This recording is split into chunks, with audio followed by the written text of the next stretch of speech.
এখনো কেন জেল যাত্রা হচ্ছে না আমরা অনেক আগে বুঝেছিলাম, আগে বলতাম, এখন এরা পরে বুঝেছে। কারণটা তারাই ব্যাখ্যা করবে। দুই হচ্ছে যে মমতা ব্যানার্জিকে কত ভালোবাসতো তার ভাই বোনেরা। তিন হচ্ছে যে নায়ক নায়িকারা, গায়ক গায়িকারা সব পালিয়ে গেছে। তো এদের নিয়ে রাজনীতি করলে যা হয় তাই হবে, তাই হচ্ছে।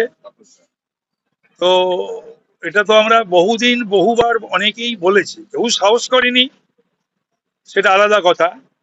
কিন্তু আমি এই এই এই যে এই সমস্ত জনপ্রতিনিধিদের, এদেরকে এমপি করা, এদেরকে এমএলএ করা, এদের মন্ত্রী করা, এদের রাজ্যসভায় পাঠানো, এসব নিয়ে আমি বোধহয় 200 বার বলেছি, if not wrong, if not much. তো এটা দরকার ছিল, এটা ঠিকই হয়েছে।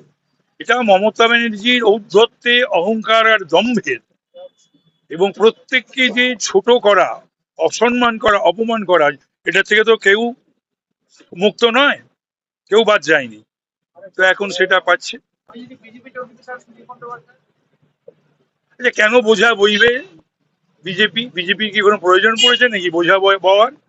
মমতার মতো সুদীপ তো একটা বোঝা, সেই বোঝা বিজেপি বইবে কেন? 19 জন সাংসদ সই করেছেন, জানিয়ে বলেছে 18ই মে হোম বিল্লাতে একেবারে পাকাপাকি ভাবে তাদের অবস্থা জানানোর জন্য তৈরি হয়ে রয়েছে। না না, সেগুলো তো আমরা জানি, একে একে নিবিছে দেউটি। আর এদের অনেককে কেউ বোধ হয় মহিলার সভানেত্রী, যুব সভানেত্রী সব করেছিল না। এরা সব বাংলার নেতা নেত্রী, বাংলার নেতৃত্ব দেবে। দেখলেন ছবিটা, মাস্ক পরা, মুখ ঢেকে উনি আসছেন। তো বাঁচবে না। কল্যাণ আসলে লম্বা চওড়া কথা বলতে খুব ব্যস্ত।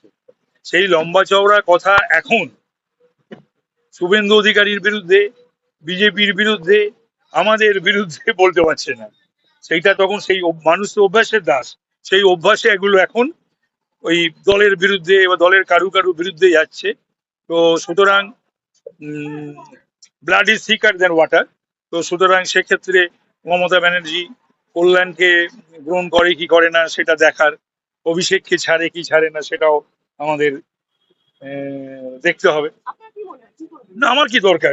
কল্যাণকে গ্রহণ করলে আমার কি, অভিষেককে গ্রহণ করলে আমার কি? তো মহা মুশকিল। আমি চাই তৃণমূল দলটা উঠে যাক, সে কল্যাণ থেকে উঠে যাক, অভিষেক থেকে উঠে যাক। তৃণমূল কংগ্রেস আগামী দিনে কংগ্রেসের সঙ্গে মার্চ করতে চলেছে, এরকম একটা জল্পনা দিল্লিতে, কলকাতার রাজনৈতিক। কংগ্রেসের এমনি বহু সর্বনাশী হয়েছে। কংগ্রেসের বিগত দিনের সমস্ত কংগ্রেসের নামি দামি নেতৃত্ব তারা কেউই নেই। সেই পঞ্চ পাণ্ডব আমার দাদারা সকলেই এখন স্বর্গবাস হয়ে গেছে। কংগ্রেস যদি এই অবস্থাতেই আরো নতুন করে কিছু সর্বনাশ নিজেদের ডেকে আনতে চায়, তাহলে সেটা করবে। অভিষেক বন্দ্যোপাধ্যায় জেলে যাওয়া কি শুধু সময়ের অপেক্ষা? কারণ শহীদাল কাণ্ডে সিবিআইর কাছে গেছে, আবার আপনাদের স্বরাষ্ট্রমন্ত্রীকে হুমকি দেওয়ার ঘটনায় এই চার্জটা সম্ভবত সিআইডি নিচ্ছে। সুতরাং জেলে যাওয়া কি সময়ের অপেক্ষা অভিষেকের? এটা বহুদিন ধরেই শুনছি, বঙ্গবাসী অপেক্ষা করছে। এবং এত কিছু করার বলার পরে, এত স্ক্যাম করাপশনের মধ্যমণি হওয়া সত্ত্বেও তার এখনো কেন জেল যাত্রা হচ্ছে না, এটাই প্রশ্ন পশ্চিমবাংলার 10 কোটি মানুষের।